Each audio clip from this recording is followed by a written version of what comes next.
네, 정부가 청와대가 우리와 일본 사이에 맺은 군사정보보호협정을 종료하는 걸로 결정을 내린 가운데 오늘 정부가 나가미네 야스마사 주한 일본 대사를 외교부 청사로 불러서 지소미아 종료 결정을 담은 공문을 전달했습니다. 네, 이런 가운데 한일 군사정보보호협정 종료 결정과 관련해 김현종 청와대 국가안보실 2차장이 추가로 설명에 나서는데요.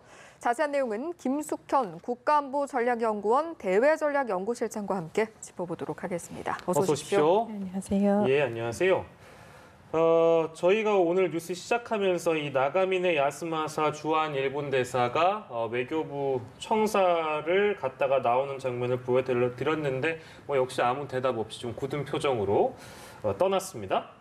외교 공문을 받았으니까 이제 일본 가서 이거 전달하면 공식적으로는 그 지소미아가 종료된다고 봐야 되는 걸까요? 절차가 어떻게 되는 겁니까? 그렇죠. 이거는 이제 어느 일방이 이거 더 이상 이걸 연장하고 싶지 않다라고 했을 경우에는 회담 협정 종료일 90일 이전에 통보를 하게 되어 있습니다. 그러니까 협정일 90일 이전이니까 사실 24일이 맞는 거죠. 네네. 그렇기 때문에 아마 24일에는 어느 정도 종료가 되는 가닥으로 잡힐 걸로 예상이 됩니다. 네.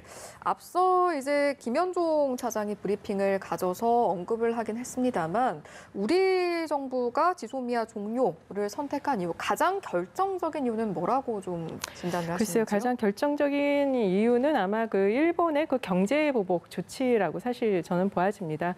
그 명분을 일본이 사실 안보상 한국을 신뢰할 수 없다라는 그런 명분을 두었고요.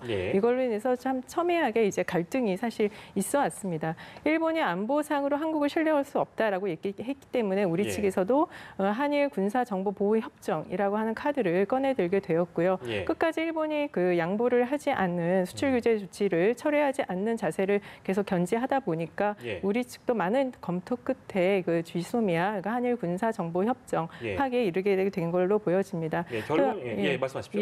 김현종 차장 아까 굉장히 길게 브리핑을 하지 않았습니까? 네, 앞부분에 있어서 일본이 지금 주장하고 있는 일본이 우리나라에 대해서 국제법을 위반하고 있다라든가 이런 설명에서 조목조목 반박을 했고 그다음에 이제 7월 2일 이후부터 한국이 특사를 이제 파견을 하거나 여러 가지 대화의 제스처를 많이 취했다. 그다음 8.15 경축사에도 일본을 자극하지 않고 대화를 하자라고 얘기를 했음에도 불구하고 일본은 여기에 전혀 응하지 않았다라는 점을 굉장히 강조를 하고 있습니다. 그만큼 우리가 외교적으로 노력을 하려고는 했으나 일본이 그거에서 응하지 않았다고 하는 것을 강조함으로 해서 일본 정부에게 어느 정도 이번 한일 군사 정보 보호 협정의 책임도 일본에게 충분히 있다라고 하는 것을 언급했던 것으로 보여집니다. 제가 오늘 사실은 실장님을 처음 뵈가지고 곤란한 질문을 드리고 싶지는 않은데 이게 그러니까 워낙에 이거에 대해서 의견이 좀 팽팽합니다. 잘했다, 잘못했다 뭐 그런 건데요. 지소미아 종료에 관련돼서요. 잘한 겁니까? 잘못한 겁니까? 글쎄 이게 안보에 관련된 거니까 모든 거 100% 잘했다 잘못했다라고 얘기하는 게는 참 곤란한 것 같습니다. 이 지소미아 가 종료가 된 이후에 사실 상황에 대해서 어떻게 전개가 될지는 아직 예측 밖의 일이고요. 그렇기 때문에 현 시점에서 이것이 잘된 것이다 잘못된 것이라고 판단하는 것은 좀 섣부른 것이 아닌가 그런 생각을 해봅니다. 다만 이 협정을 종료하지 말자라고 했던 상당히 많은 부분에 의견이 있었고 그다음에 또 종료를 해도 사실 우리 안보에는 큰 문제가 없었다라고 하는 양측의 의견들이 사실 팽팽하게 작용했던 것은 사실입니다. 그렇지만 청와대에서도 많은 검토를 저는 했었을 거라고 보아지는데요. 국익을 최우선으로 해야 되는 거는 당연한 거기 때문에 이 점에 대해서는 사실 저도 잘했다 잘못했다라고 논하기 이전에는 그 이후에는 향후 앞으로의 대응 이것이 상당히 중요한 것으로 그렇게 예상이 됩니다. 그렇다면 잘했다 못했다는 아니더라도 득과 실을 따져봤을 때 어느 쪽에 좀 더 무게가 실린다고 보시는지요? 글쎄요. 득과 실에도 아까도 비슷한 질문인 것 같은데 죄송합니다. 곤란한 질문이 아니었으면 좋겠는데. 군사정보보호협정이라고 하는 것은 사실 이게 2016년 11월 23일에 맺어진 데에는 사실 배경이 있었습니다. 그때 당시만 하더라도 북한이 핵이라든가 중장거리 미사일 도발을 이제 끊임없이 해왔던 굉장히 한반도의 안보에서 위협적인 그런 존재였던 것은 틀림이 없고요. 그렇기 때문에 때문에 이제 북한의 이제 도발이라든가 핵 미사일에 대한 대응 차원에서 한일 간의 그 양측의 좀 강점으로 작용하고 있는 한국 같은 경우 휴민트죠. 예. 인적 자원을 통한 정보가 우리에게는 훨씬 더 유용한 자산이고 예. 일본에게 있어서 우리가 갖지 못하는 그 정찰 기계라든가 이런 그 우수한 그 기계들이 있습니다. 그렇기 예. 때문에 이런 장비들을 활용해서 서로 필요한 거에서 서로 정보를 공유를 하고 제공을 해줌으로 해서 북한의 도발에 대해서 어느 정도 같이 공조를 하는 그런 협정의 의미가 사실 강했습니다. 예. 그렇기 때문에 2016년, 17년만 하더라도 어느 예. 정도 정보 공유는 이루어졌다라고 사실 볼 수가 있고요. 예. 근데 이것의 많은 부분에 있어서는 사실 한일 간의 어떤 군사 정보 보호 협정을 통해서 한일 간의 정보를 공유한다라는 그런 의미보다는 예. 사실 지금까지 뭐 많은 그 방송에서 나왔습니다만은 한미일이라고 하는 어떤 예. 삼각 구조, 삼각 협력이라고 하는 의미에 훨씬 더 큰 의미를 두었던 협정이기 때문에 예. 사실 이 협정을 우리가 종료를 함으로 해서 한미일 안보에 있어서 사실 이 공조에 문제가 생기는 것이 아니냐. 예. 향후 이제 한반도를 둘러싼 동아시아에서의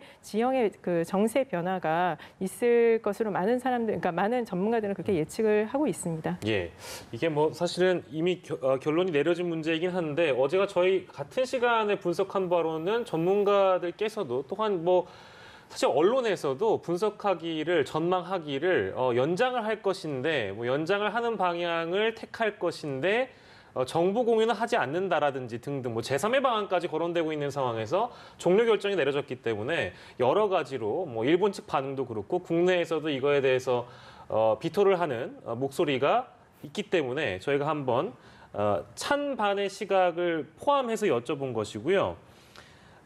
일본 측 반응은 이제 보셨을 텐데 아무래도 일본 전문가이시고 어떻게 보셨습니까?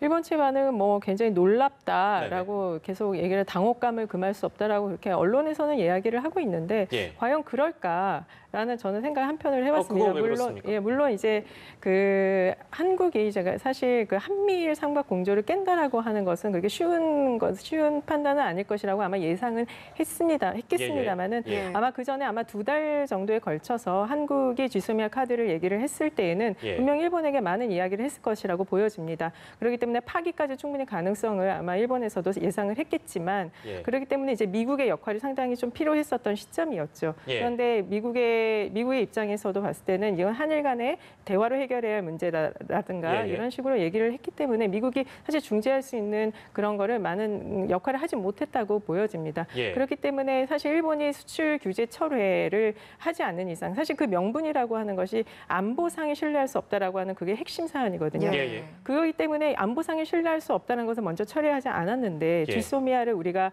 한일 군사 정보 보호 협정을 유지한다. 예. 그렇게 된다면 한국이 사실상 이것을 수그리고 들어가게 된다라고 하는 그런 것이 되기 때문에요. 예. 아마 대통령이나 청와대에서도 이 어려울 때 원칙을 지켜야 된다고 얘기를 하지 않았습니까? 그렇기 예. 때문에 강대강 맞대응으로 갈 수밖에 없는 그런 부분이 분명히 있었다고 보고요. 그다음에 네. 또 하나 그 김현종 차장에서 얘기했던 것은 이제 국민의 자존감을 건드렸다. 그러니까 2달 이상 대화를 제의했음에도 불구하고 예.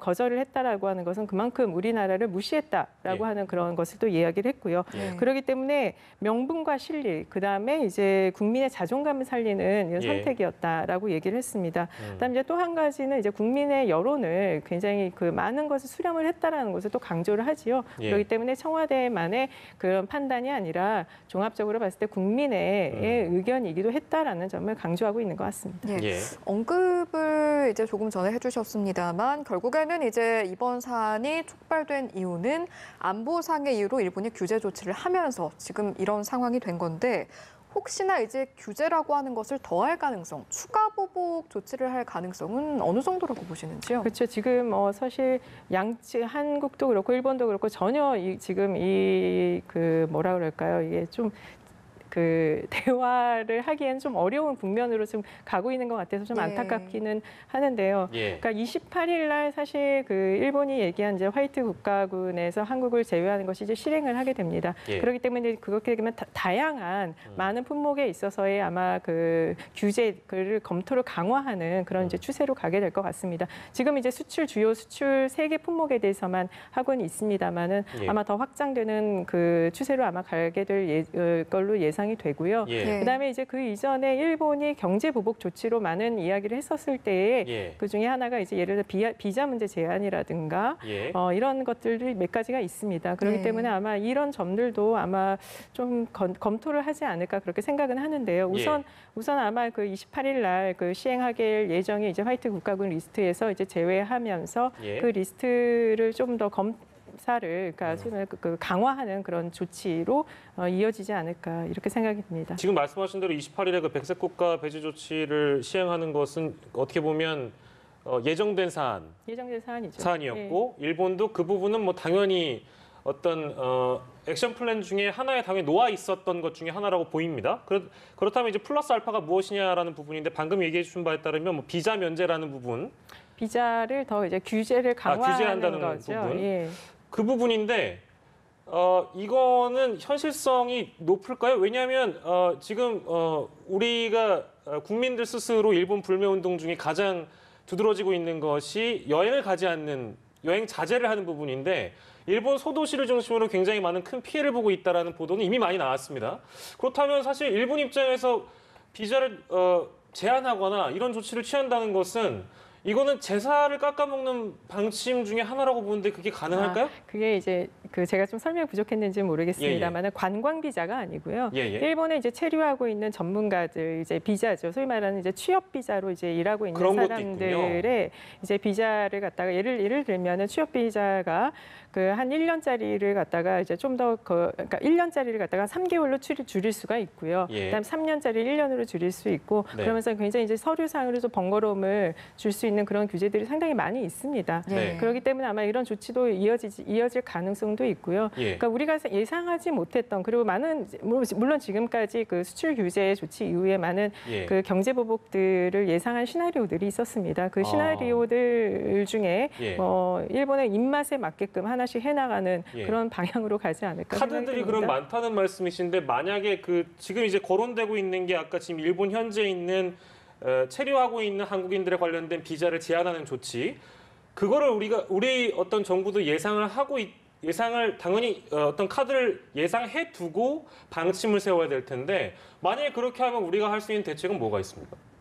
뭐 대책이라고 글쎄 지금 아직 시행 조치를 하지 않았기 때문에 만약에 하게 된다면요? 만약에 하게 되면 저는 사실 그렇게 크게 있을 수 없다고 보는 게 그것은 사실 일본 정부 법무성에서 그거는 판단해서 하는 거기 때문에 우리가 그거를 갖다가 뭐 1년짜리를 왜 3년을 갖다 1년으로 축소를 시켰느냐 이렇게 얘기하는 거는 좀 맞지 않는 것이기 때문에 그것은 일본의 그 측에서 선택할 수 있는 문제라고 볼 수 있겠습니다. 반대로 우리도 마찬가지죠. 우리가 일본인으로서 한국에 이제 체류하면서 그 취업을 하거나 예를 들어 활동을 하고 있는 사람들한테 비자를 주지 않습니까? 이러한 비자를 갖다 연장을 하는 데 있어서의 어떤 서류라든가 여러 가지 이유를 들어서 1년짜리를 뭐 3개월로 할 수 있고 3년짜리 1년으로 할 수 있듯이 근데 그거를 조치를 만약에 한국에 했을 때 일본이 거기에 대해서 반발을 할 수 있느냐라고 하면은 그렇게 쉽게 반발을 하진 못하죠. 그러니까 이제 그렇게 된다면 진짜 국가 간의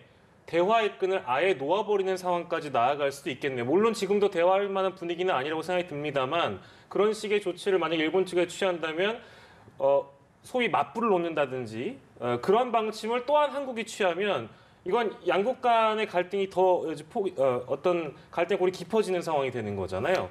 거기까지는 나아가기가 좀 어렵다, 가능성이 낮다고 보시는 건가요? 그렇다면? 글쎄 그런 아주 세부적인 거에 대해서는 오히려 그 조치를 취하는 게 저는 오히려 더 간단할 거라고 봅니다. 오히려 이게 사실 가장 제가 우려하고 있는 부분 중에 하나는 이 한미일 안보에 있어서 균열이 발생을 했을 때 이 동아시아 지역에 있어서 지형 변화, 안보 지형 변화를 우리가 어떻게 대응할 것인가.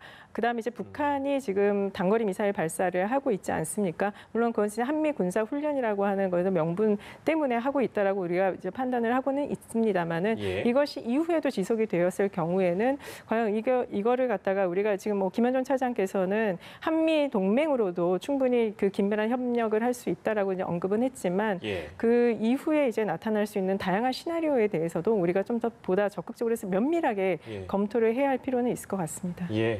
알겠습니다. 저희가 시간이 조금 부족하네요. 준비한 소식들이 많이 있어서 오늘 말씀 여기까지 듣도록 하겠습니다. 제가 찾아보니까 민주당 대표 보좌관까지 일본에서 지내셨다고. 예, 일본에서 오자와 이치로 의원이면 최다선 의원. 지금 그렇죠. 최다선 의원이죠. 현역 의원 중에서. 예, 그러면 일본 관련된 얘기를 저희가 굉장히 또 많이 들을 거라고 생각이 들어서요. 다음에 시간을 좀 많이 할애해서 모시도록 하겠습니다. 오늘 이 시간은 김숙현 국가안보전략연구원 대외전략연구실장으로 짚어봤습니다. 고맙습니다. 네, 고맙습니다. 고맙습니다.